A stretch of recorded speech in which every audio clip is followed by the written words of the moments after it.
everyone, welcome to my channel. Thank you so much for stopping by. I decided to start a YouTube just to chat about things that I want to talk about a little bit longer than just your Instagram video. So that's what I'm going to do today. I'm going to chat about Throne of Glass. So if you follow me on Instagram, you might know that I have recently started reading Throne of Glass for the first time. So just some background, I started reading A Court of Thorns and Roses back in, I think, January and February this year. After having years and years of not reading. One of my friends recommended it to me. It was the first fantasy book that I ever read and I just absolutely fell in love with it, and it literally started my whole reading journey from there, as I'm sure it has for a lot of people. That book definitely is a game changer. So I recently became up to date on the ACOTAR series, which is exciting, and I decided to start Throne of Glass. I haven't looked at Crescent City yet just because it does really scare me, and obviously being incomplete, it is probably best to just get Throne of Glass done. At least then I'm completely up to date in that side of things. So I finished it relatively recently, so I just thought it would be cool to just document my journey. Each book gets a new video. You guys can laugh at me how wrong I am, like I'm sure many people were doing when ACOTAR first came out. I can only imagine some of the videos that would have been posted then, and then to reflect upon them is just hilarious. So I'm going to say my thoughts, no spoilers for the first half of the video, and then I'm going to read my thoughts. So in case anyone's interested, the order I've decided to read it in is Throne of Glass, Crown of Midnight, Assassin's Blade, Heir of Fire, Queen of Shadows, Empire of Storms, Tower of Dawn, tandem read for both of those, and then Kingdom of Ash. I know there are obviously a couple of different ways that you can read it.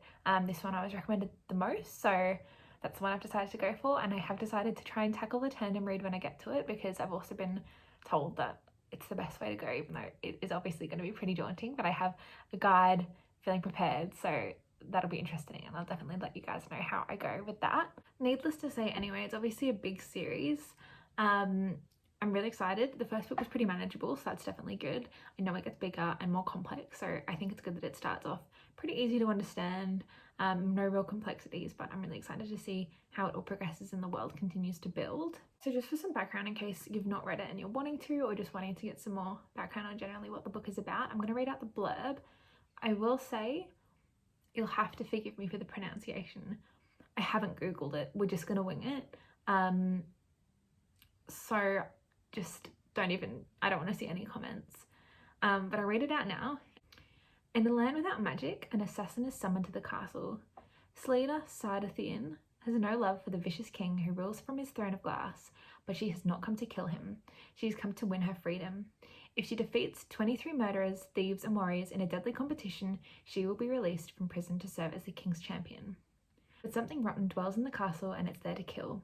When her competitors start dying mysteriously one by one, Selena's fight for freedom becomes a fight for survival, and a desperate quest to root out the evil before it destroys her world and the people she has come to love.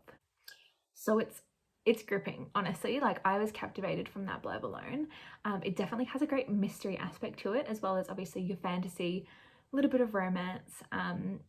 It was a really great first read. I actually really enjoyed it. I gave it a 5-star.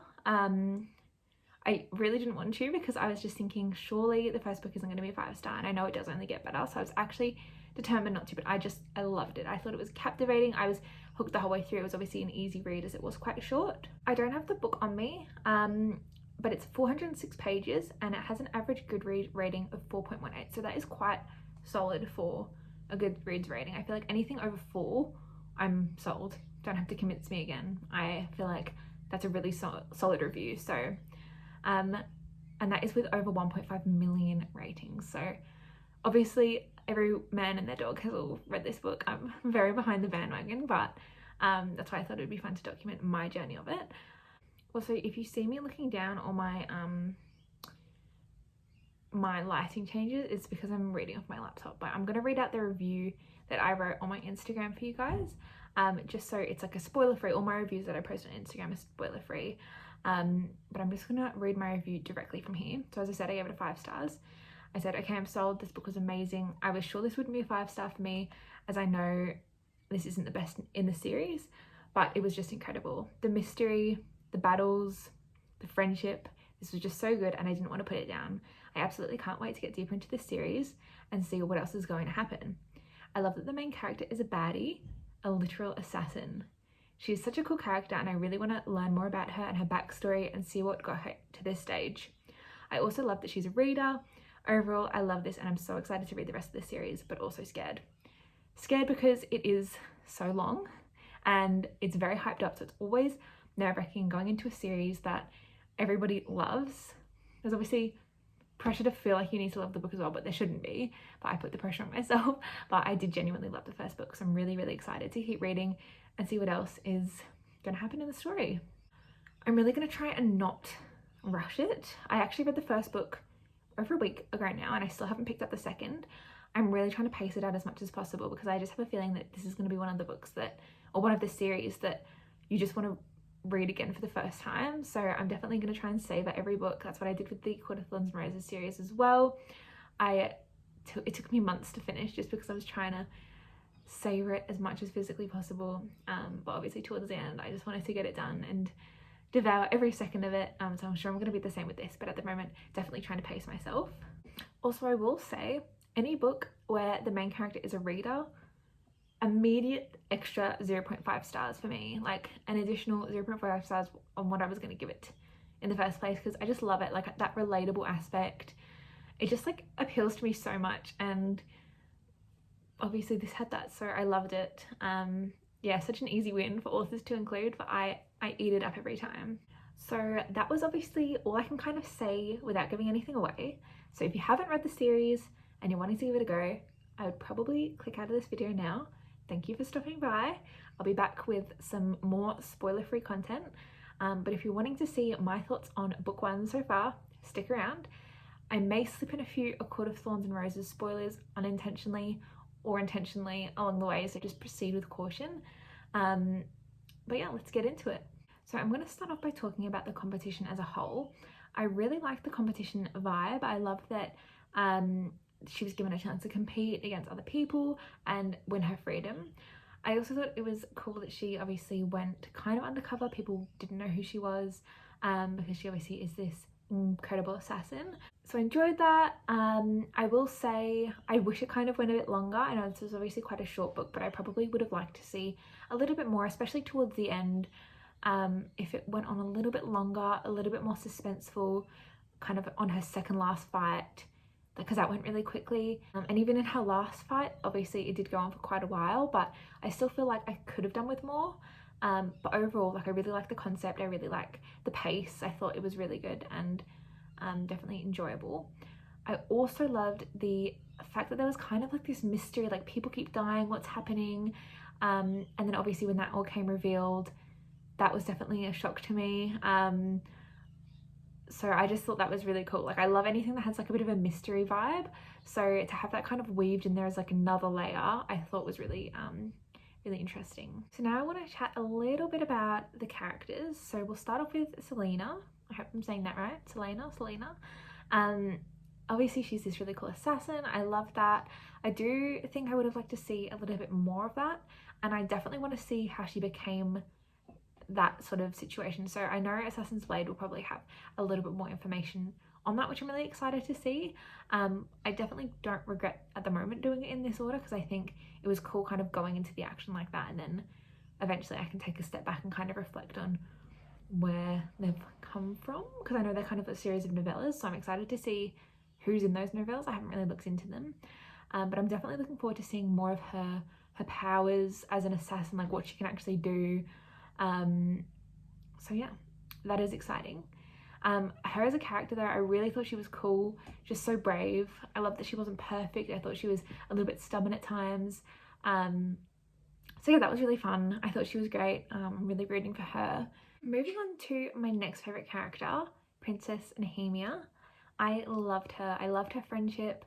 I think any book with a strong female friendship I really love. I feel like a lot of time they center the books around the relationships and the female friendship is kind of put into the background, and obviously this wasn't the main focus of the novel, but I still really thought that it was really nicely woven in. There was obviously periods where she thought that Nehemia was betraying her, but then towards the end when obviously Nehemia saved her, that was really cool, and I love seeing that she could understand the language and everything that was kind of wormed through there. I thought that was awesome.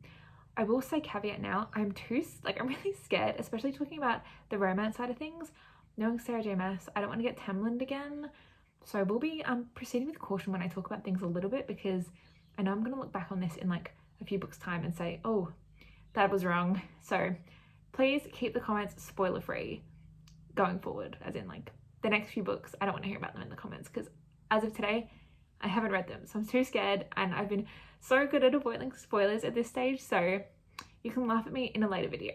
Now let's talk about the juice. Let's talk about the love triangle. We have Prince Dorian, and we have Chaol, and we have Selena. Now this is where I get scared, because oh boy, was I wrong about Tamlin when I first read that book. But I'm just gonna be honest, I'm team Chaol, and I'm scared of saying it because I just feel like things are not gonna be good. But out of the two, I think I like Chaol more with Selena. I do really like Dorian. I think he's a really like positive character. He treated Selena really well. I just didn't feel like they had that much of like chemistry. And I'm also scared at the end when she kind of rejects him that he's now going to be like kind of evil. Like, I don't know if he's going to kind of turn on her. I don't know. I'm just really scared. I just don't know if I kind of am buying into that romance. Whereas Chaol and Selena, I feel like there's kind of more potential there. I feel like a bit more tension. Obviously we didn't really get to see that explored, but there's definitely like interest there. So I mean, obviously we're gonna see what happens. I'm kind of somewhat impartial. Like, I'm happy either way. I'm happy for neither. We're just gonna have to see what happens. But yes, I am too scared to touch any more on that, because it's very possible that I will be laughing at myself in a month's time. So we're just gonna leave it at that. Editing Laura here. Just wanted to bring in another point that I was meaning to talk about. Sam, I think that was his name, her ex-partner. I'm curious as to see what the significance is of him. Like, I'm just thinking, why would they bring him up if he wasn't going to come up in future books? Or the other side of my brain is thinking, maybe he was in Assassin's Blade and we see his backstory there, and then he is just actually a flyaway sort of mention, because if I were to read that first, maybe we would have found out more about who he is. But that's just something I was thinking about. Like, who is this person? When do we find out more about him? Do we find out more about him? This is me just voicing it here, but that is something else that I had picked up when reading that I was meaning to talk about, so I'm just gonna chuck that in here. But as a whole, really loved the book. I think the villains were done really well. It's really interesting to see different perspectives as well, and obviously this is quite a short book, so probably will be quite a short video, but I'm definitely excited to see how it progresses, what else happens in the rest of the series, and I'll definitely be giving my review and my thoughts as I go. But yeah, I'm super excited to keep reading. That was kind of all for today, so thank you so much if you've made it this far. Make sure you give it a thumbs up and comment down below what type of videos you'd like to see in the future from me. And that's all. Thank you guys. Have a great rest of your day and stay cozy.